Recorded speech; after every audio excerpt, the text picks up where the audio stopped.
I smoothed the wrinkles from my navy sheath dress, feeling deliberately understated amid the velvet drapes and marble floors of Violetta, the most exclusive restaurant in downtown Chicago, not because I couldn't afford luxury, my portfolio could buy half the block, but because my family had intentionally chosen this place to unsettle me. A Hollis? My older brother Grant's voice rang out, laced with mock surprise. I didn't think you'd actually show up. This place isn't exactly economical. I caught my reflection in a wall mirror. No designer logos, no diamonds. Just the dress and a pair of sapphire studs my late aunt once gave me. A look I'd refined over the last decade.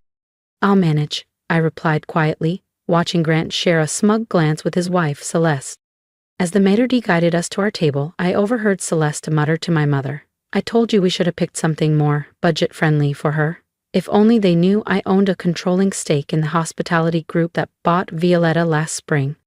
The annual Hollis family dinner had become a masquerade of status ever since I left Hollis Equity 12 years ago at 26, walking away from what my father called the only sensible future to chase a laughable idea. Something with drones, he scoffed. Grant, ever the favorite, had stayed. Now CFO of Hollis Equity, he and Celeste had a Gold Coast penthouse and a country club lifestyle. They loved reminding me I'd once asked for help fixing my car. "So, Mira," Grant drawled as we sat down, "still tinkering with that drone hobby?"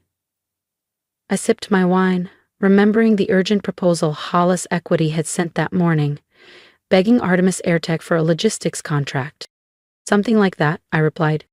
They didn't know Artemis, my company, was already operating a $1,800,000,000 0-cents drone fleet across 6 continents, or that I'd funneled the original seed money from a silent exit deal with Tesla 5 years ago.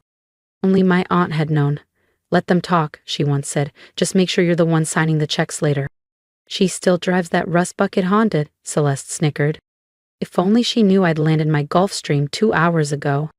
Speaking of cars, Grant chimed in, adjusting his Cartier cufflinks. "Celeste and I just ordered the new Bentley Flying Spur, fully custom, hand-stitched leather, imported trim." He turned to me with a smug tilt of his head. "What's it like, Mira, taking the train to work?" "Great way to cut emissions," I replied smoothly, thinking of the LEED-certified private jet terminal Artemis had just finished building near O'Hare. My father cleared his throat. "Now, Grant, let's not tease. Not everyone is made for the pressures of real finance. At least she's independent." He said the word like it was a diagnosis. "Oh," Celeste chimed in brightly. "Grant has some exciting news. Tell them, babe." Grant's chest puffed. "We're in talks with Argonne Freight. Once the deal closes, Hollis Equity will manage their entire Midwest logistics portfolio. $1 billion territory." I smiled faintly. Argonne Freight was one of the logistics companies Artemis quietly acquired 6 months ago. They had no idea their supposed deal would place them neatly under my corporate umbrella. "That's huge," I said, reaching for the breadbasket. "When's the pitch?" "Tomorrow morning," Grant said proudly. "Their CEO's flying in by private jet. You know you're dealing with serious people when they don't do commercial." If he only knew, it was my jet, and I'd be watching their entire meeting live from Artemis HQ. "I've heard the CEO's a mystery," my father added. "Nobody knows their name."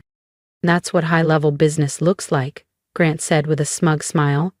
"It's about power, influence, serious capital." Celeste waved down the waiter. "Speaking of capital, Mira, they've got a nice salad that's reasonable." "I'll take the chef's tasting menu," I said, scanning the wine pairings. A pause. The tasting menu was $560, 0 cents per guest. "Mira," my mother whispered, eyes darting. "That's steep. You sure?" "Don't worry," I said, folding my napkin. "I've been saving." Celeste bristled. "This isn't the time to perform, Mira. It's a little sad." "I'm not performing," I said, locking eyes with her. Grant scoffed. "What next? You're secretly a jet owner too?" Right then, his phone buzzed. Grant glanced at his phone, the color draining from his face. "Excuse me," he muttered, rising stiffly and walking toward the lobby. I could still hear him from my seat. "What do you mean the Argon Freight CEO canceled the meetings in 12 hours? This is a billion-dollar deal. You can't just—" His voice dropped as he disappeared from view. When he returned, the cocky grin was gone. Celeste leaned in. "Is everything all right?" "Fine," he snapped. "Just business. Nothing you'd understand, Mira." I took a sip of wine, already drafting the email in my mind, the one I'd send tonight, as CEO of Argon Freight, respectfully declining Hollis Equity's proposal. We'd be going with another partner. "You know," Celeste said quickly, changing the subject, "this restaurant's part of the Violetta group now. Grant and I just bought some shares. Didn't we, sweetheart?" Grant recovered enough composure to smirk. "Almost 5%. Pretty exciting." "How nice for you," I said warmly, remembering the board vote where I approved their micro-share purchase via a shell company wholly owned by Artemis. Just then, the waiter returned with my wine, a 2003 Burgundy rare enough to have its own security detail. "Compliments of the owner," he said with a slight bow. Celeste blinked. "There must be some mistake. We're shareholders. We didn't authorize anything." "No mistake, madame," the waiter replied. "The owner was clear. For Miss Hollis's table only." Every eye turned to me. I raised my glass, cool and unbothered. "How generous," I said. Grant's phone buzzed again, likely another panic call from his team. He excused himself again. Celeste stared at the wine, then at me. "I don't get it," she whispered to my father. "They probably think she's someone else," he said firmly, as if trying to convince himself. I simply smiled. Tomorrow would speak for itself. The next morning, I sat in my private office, top floor of the Artemion Tower, watching the security feed as Grant paced the glass conference room. He'd arrived early, desperate to lock the Argon deal. Then Julia's voice came through my intercom. "Mrs. Hollis, your father and brother just arrived. They're here with Mr. Campbell." Of course they were. If you're curious what happened when they found out who was really behind the deal, make sure to subscribe so you don't miss the moment everything changes. Celeste never missed a chance to bask in Grant's supposed brilliance, and my father no doubt came to reinforce the illusion that his beloved son-in-law was the true financial prodigy of the family. "Perfect," I said. "Let's proceed. If you'd lift your suitcases."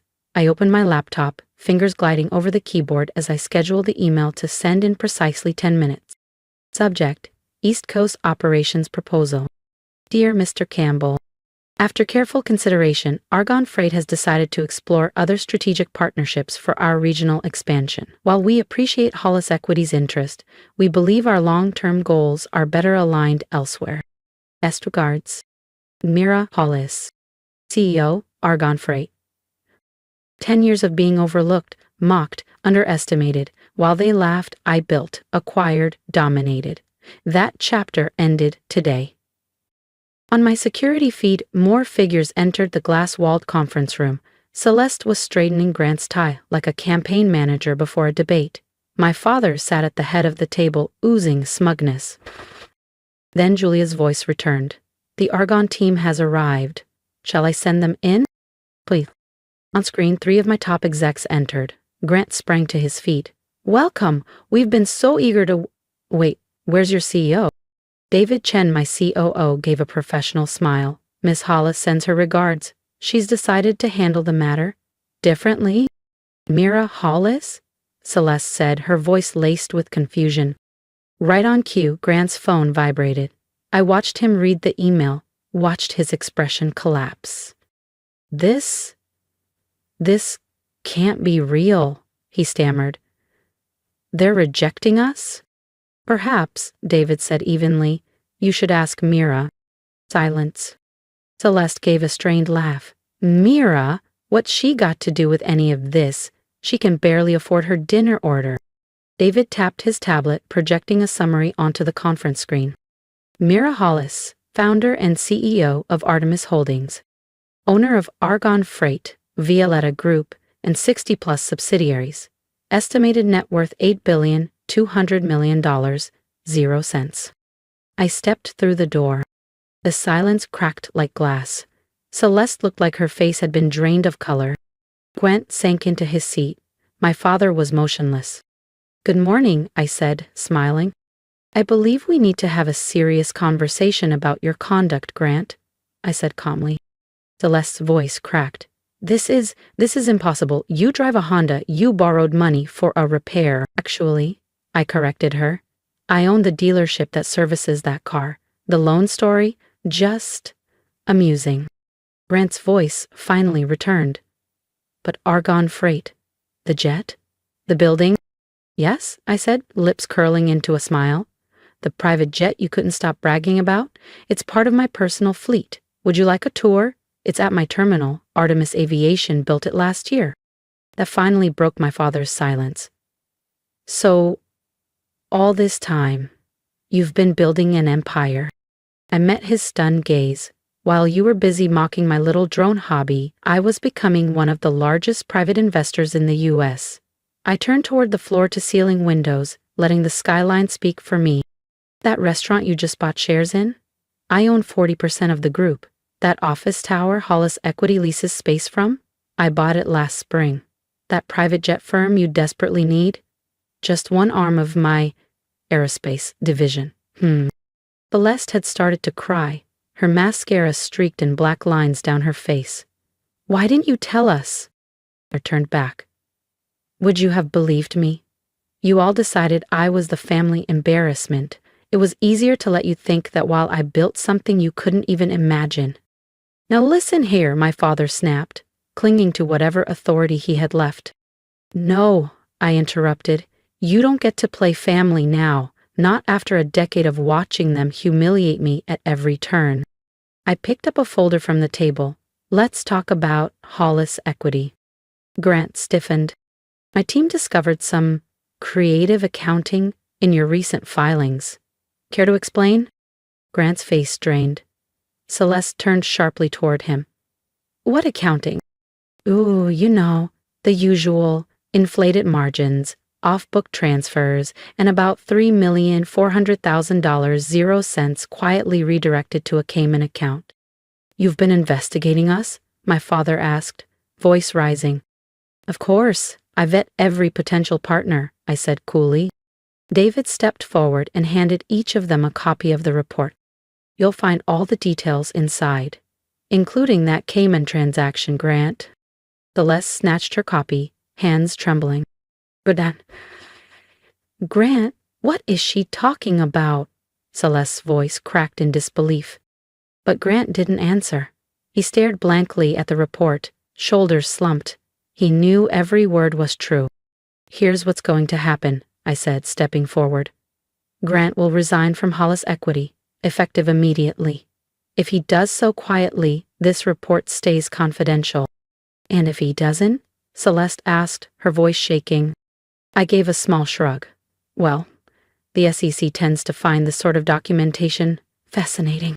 "You can't do this," my father said weakly. "Actually, I can." I pressed a button on the conference phone. "Julia, please initiate Operation Clean Sweep." "Away, Miss Hollis." "Operation what?" Celeste whispered. "Effect at this moment," I said, turning to face the room. "Artemis Holdings is announcing its acquisition of a majority stake in Hollis Equity. A full audit and executive restructuring will begin immediately, starting with leadership." My father fell back into his chair. "You're taking over Hollis Equity?" "But that's our family firm, our legacy." "No," I replied evenly. "It was your opportunity to create a legacy. But you were too busy playing favorites and protecting corruption to notice what was crumbling beneath your feet." I paused at the door. "Oh, and Celeste, about last night's wine? That vintage came from my private cellar. It cost more than your new Bentley." The weeks that followed were a whirlwind. Grant resigned just as expected. Celeste filed for divorce the moment she saw the full extent of his misconduct. My father announced early retirement, too ashamed to report to his familiar daughter. I brought in elite forensic accountants, restructured Hollis Equity under the Artemis umbrella, and implemented airtight compliance protocols. When the market realized I was behind the takeover, the stock soared. 3 months later, my mother asked to meet. She picked a small corner cafe, no five-star facades this time. After an awkward pause, she finally spoke. I don't understand. Why live like you were struggling when, in reality, a billionaire? I finished, stirring my espresso, because I needed to know who you all really were when you thought I was nothing. She lowered her eyes. We were awful to you. Yes, I said calmly, you were. Can you ever forgive us?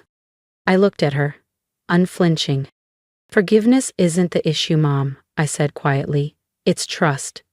You all showed me exactly who you were when you thought I had nothing. I met her eyes. So why should I trust you now that you know I have everything? She didn't have an answer. 1 year later, I sat aboard my private jet, yes, the same one Grant had admired without knowing who owned it, returning from a summit in London. The Artemis portfolio had just expanded into Europe. Another milestone. Celeste had remarried, now living in a modest apartment in Lincoln Park with a CPA who worked long hours. Grant was selling luxury SUVs in New Jersey. My father had quietly purchased a small condo in Sarasota. The empire he hoped to pass down had dissolved. My phone buzzed. A message from Celeste. Happy birthday, Mira. I know I don't deserve it, but I miss you. I looked out the window, watching clouds drift past. I thought about family, about power, about what success really costs and what it's worth. Maybe one day, we'd rebuild something real, something earned. But not today. Today, I was at peace knowing I'd created something extraordinary while they were busy laughing behind my back. My grandmother would have smiled. Mrs. Hollis? The flight attendant said, approaching with a gentle smile. We're preparing to land at your private terminal. I nodded. Thank you. Oh, and can you make sure my Honda's pulled up front? I think I'll drive myself today. Because sometimes the greatest revenge isn't wealth. It's the quiet clarity of knowing you never had to prove anything. Sometimes the one they mocked for taking the train ends up owning the rails, the station, and the trains themselves. That evening, I unlocked the safe in my office. I slipped in a new item, Grant's resignation letter. I joined a few keepsakes, the receipt from Violetta, and a worn envelope containing my grandmother's handwritten note. Let them underestimate you, my dear. Success is sweetest when it blindsides them. And oh, how right she was. I spent 10 years being dismissed, overlooked, and underestimated, even by the people who were supposed to believe in me most. And yet, I didn't let that define me. I used every doubt, every insult as fuel. If you felt even a flicker of connection with my story, if you've ever been the quiet one in the room, the failure at the family table, the one no one saw coming, then I want to hear from you. Drop a comment below, tell me your story, tell me where you're headed. Let's lift each other up, because we're not alone. We're building something bigger than revenge. We're building power, dignity, and purpose. And if you believe in rising quietly, working relentlessly, and showing up when it matters most, hit that subscribe button. Your support helps bring these stories to light. Let's create a community where no one has to apologize for their ambition and where quiet strength is finally recognized for what it is, unstoppable. Remember this, the world may not clap for you when you start, but they'll watch in stunned silence when you succeed. And sometimes, that's the sweetest sound of all.